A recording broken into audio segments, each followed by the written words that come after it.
డబ్బు లేకపోతే నిందకి గురైపోతావు. ఎంత డబ్బు అన్న ఆర్తి వద్దు, కానీ సంపాదించాలి, ప్రయత్నం ఉండాలి.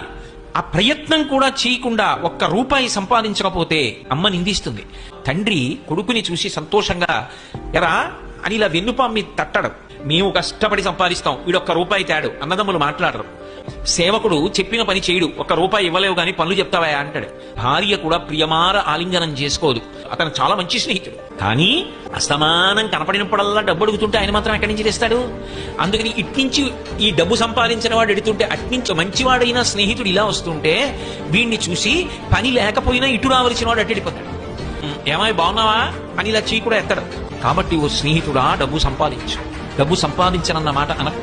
యవ్వనంలో డబ్బు సంపాదించి తీరాలి. కాబట్టి ఆ డబ్బు చేత లోకమనందు సమస్తమైన సుఖములు కలుగుతాయి. కానీ ఒక్కటి గుర్తుపెట్టుకో, నీతి తప్పి సంపాదించవద్దు.